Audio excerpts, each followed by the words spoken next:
Hello दोस्तों। CIB की आप प्रिपरेशन कर रहे हैं और अगर आपने गलती से इस सीआईबी के एग्जाम का रजिस्ट्रेशन नहीं किया है तो दोस्तों इसकी लास्ट डेट है 27 ऑफ मई। और 27 ऑफ मई की अगर बात करें लास्ट डेट की, अगर आपने इस समय पर भी फॉर्म भर लिया और प्रिपरेशन शुरू कर दी, पहला एग्जाम दोस्तों आपका 7 जुलाई को है। तो इसके बारे में स्ट्रेटजी बताने से पहले मैं आप लोगों से सभी से रिक्वेस्ट करूंगा, अगर आपने चैनल सब्सक्राइब नहीं किया तो चैनल सब्सक्राइब कर लीजिए। और नीचे डिस्क्रिप्शन में जो है मोबाइल एप्लीकेशन का लिंक दिया हुआ, उसको जरूर डाउनलोड कर लीजिए, जिससे कि आपको टाइम टाइम पे जो फ्री लाइव क्लासेस होती हैं उसके नोटिफिकेशन आपको मिल पाए। तो दोस्तों स्ट्रेटेजी की अगर बात मैं करता हूँ, इस समय पर ये जो तैयारी शुरू करेंगे आप ये समझ लीजिए कि एक ऐसा समय है कि अगर अब भी आपने कमिटमेंट लिया और प्रिपरेशन शुरू करी तो हो सकता है कि आपका सीआईबी निकल जाए।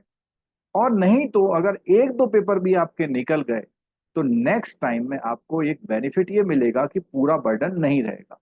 तो अगर आप ऐसा सोच रहे हैं कि अगले बार में मैं पांचों पेपर पास करूंगा, तो ये समझ लीजिए कि नेक्स्ट टाइम में 5 पेपर पास करने की पॉसिबिलिटी में थोड़ा सा डाउट हो जाएगा, क्योंकि यही लापरवाही आप उस समय भी करने वाले। तो दोस्तों मेरी आपसे सभी से एक रिक्वेस्ट है, अगर आप चाहते हैं कि आपका सीआईबी हो जाए तो इसी समय शुरू करिए। और बात आती है कि पेमेंट की, अगर आप पहले से फॉर्म भरते आ रहे हैं तो केवल 1300 जाएंगे, अगर पहले से फॉर्म नहीं भर रहे हैं तो 5000 जाएंगे। लेकिन आप इसके इंक्रीमेंट की वैल्यू देखिए, आप ऑफिसर भी हैं तो भी 2 इंक्रीमेंट मिलेंगे, पहले तो सिर्फ क्लर्क में मिलते थे, ऑफिसर को भी 2 इंक्रीमेंट मिलेंगे। तो सैलरी अगर आप 6 महीने लेट होते हैं तो आप समझ लीजिए कम से कम 40-50 हजार का नुकसान आप ये कर रहे हैं।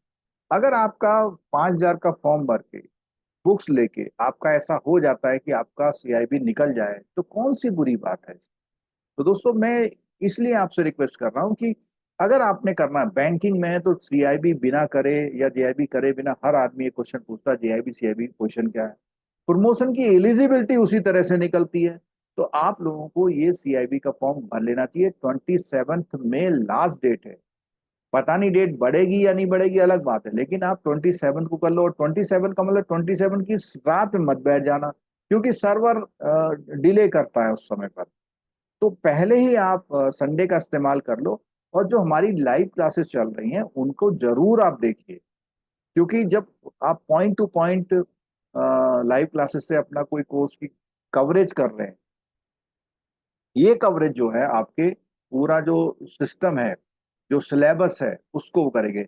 अब बात आती है इलेक्टिव सब्जेक्ट कौन सा लें। तो दोस्तों अगर आप अपने ग्रेजुएशन के सब्जेक्ट को या पास्ट एक्सपीरियंस को देखते हैं तो उसके हिसाब से आपको इलेक्टिव पेपर चूज करने हैं। और अगर आप पेड सब्सक्रिप्शन चाहते हैं तो एक स्पेशल जो है सैटरडे संडे का जो ऑफर लास्ट डेट वाला निकला हुआ है, 1499 में आपको सीआईबी मिल रहा है। आप लॉन्ग वैलिडिटी चाहते हैं तो उसके लिए आप कांटेक्ट कर लीजिए। तो दोस्तों मैं पहले ये बात करता हूं कि आपको जो ये पेपर की प्रिपरेशन आप कर रहे हैं, इस पेपर की प्रिपरेशन में इलेक्टिव कौन सा लें जो आपको ज्यादा बेनिफिट करे। तो दोस्तों पहले तो आप ये देखिए कि रजिस्ट्रेशन का जो मामला है, जो मैं बता रहा था आपको, यहाँ पर लास्ट डेट जो है 27 ऑफ मई है। और इसमें भी जो आपकी फीस जाएगी, फीस के साथ प्लस 2000 रुपये एक्स्ट्रा जाने वाले हैं, ठीक है। लेकिन सॉरी, 200 रुपये एक्स्ट्रा जाने वाले हैं। तो आप घबरा गए होंगे, 2000 तो बहुत होते हैं, ठीक है। अब इसके बाद बात करते हैं हम लोग इलेक्टिव पेपर कौन सा लें। तो मैं कुछ वीडियो मैंने पहले ही बनाए थे, फिर आपको एक बार दोबारा बताता हूँ कि अभी आप अगर फॉर्म भर रहे हैं तो इलेक्टिव पेपर कौन सा लें। तो इलेक्टिव पेपर लेने के लिए मैं बता दूं आपको, अगर आप रूरल ब्रांचों में ज्यादा काम किया हुआ, आपने आपने रूरल में एडवांस में काम किया हुआ है, आप ग्रामीण परिवेश से हैं, गांव में रहे हुए हैं, गांव के हालात या उस स्कीमों के बारे में जानते हैं, तो ये पेपर आपके लिए बेनिफिटेड हो सकता है। अब बात करें एचआरएम। अगर आपने अपनी कॉलेज लाइफ में एमबीए किया हुआ है, एचआर का एक सब्जेक्ट होता है उसमें, एक तो वो हो गया। दूसरा, आपने एबीएम का जो हमारा बी मॉड्यूल है उसको बहुत अच्छे से किया हुआ है और आपको अच्छा लगता है, जैसी लाइव क्लास हमारी चल रही, तो आप ह्यूमन रिसोर्स मैनेजमेंट ले सकते हैं। थर्ड बात आती है इंफॉर्मेशन टेक्नोलॉजी।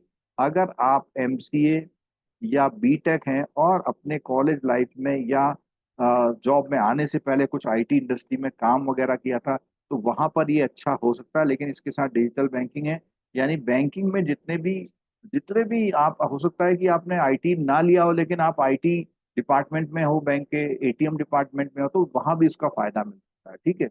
अब बात करते हैं दोस्तों रिस्क मैनेजमेंट। देखिए, रिस्क मैनेजमेंट का फायदा उनको मिलेगा जिन्होंने बीएफएम में बी और डी मॉड्यूल बहुत ही तसल्ली से और खासकर हमारे साथ क्लासेस में किया हुआ है, उनको डेफिनेटली जो है इसमें फायदा मिलने वाला है। ठीक है। अब दोस्तों बात करते हैं जो सेंट्रल बैंकिंग का पेपर है। तो दोस्तों सेंट्रल बैंकिंग का जो पेपर है वो उन लोगों के लिए बहुत बेनिफिटेड है जिन लोगों ने जो एक तरह से आरबीआई के साथ काम करते हैं। अगर आरबीआई के साथ काम कर रहे हैं तो सेंट्रल बैंकिंग, तो वो वहां पे रेगुलेशंस हैं, किसी डिपार्टमेंट में काम कर रहे हैं, उनके लिए जो है ये वाला सेंट्रल बैंकिंग अच्छा हो सकता है। और अगर आप ज्यादा कॉम्प्लिकेसी में नहीं पढ़ना चाहते और सामान्य भाषा पढ़ के समझना चाहते हैं तो आपको डेफिनेटली कौन सा रूरल बैंकिंग वाला ले लेना चाहिए। ठीक है। यहाँ पर जो हमारा CAIB का पैक है उसमें 1499 में आपको मिल रहा है इन 2 दिनों में। और अगर आप लॉन्गर वैलिडिटी के लिए जाएंगे तो उसके डिफरेंट डिफरेंट कोर्सेस हैं। जो हमारा 19,999 का कोर्स है उसमें इतने का कोर्स मिल रहा है। तो ये ऑफर बिल्कुल भी मत जाने दीजिए, क्योंकि ये जो है आपका एक्सपेंसेस नहीं है दोस्तों, ये आपके इन्वेस्टमेंट है। क्योंकि ये आपको रिटर्न देंगे, ये आपको क्या है, रिटर्न देंगे। तो दोस्तों मैं उम्मीद करता हूँ कि आप लोग मेरी बात को समझ गए होंगे। और आप, अगर आपकी कोई क्वेरी है तो आप कमेंट बॉक्स में टाइप करके जो है पूछ सकते हैं। डिटेल जो है डिस्क्रिप्शन में, इस यूट्यूब के वीडियो के डिस्क्रिप्शन में दी है। हमारा जो है पूरा बेसल के नॉर्म्स सीक्वेंसली चल रहा है। जो लोग लगातार क्लासेस ले रहे हैं वो लोग जानते होंगे कि हम लोग अपने एक्सपीरियंस का, स्पेशली मैं अपनी बात करूं तो 29 ईयर के बैंकिंग एक्सपीरियंस, 16 ईयर से जेआईबी सीआईबी की क्लासेस लगातार ले रहे हैं।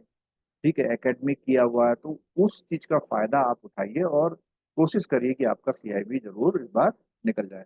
मेरी सभी को जो है बेस्ट विशेष है और मैं उम्मीद करता हूँ फॉर्म भरने के बाद पढ़ाई शुरू कर देना, यही 2 ऐसे मंत्र हैं जिनसे आप क्या है अपना सीआईबी पास कर सकते हैं। Thank you so much.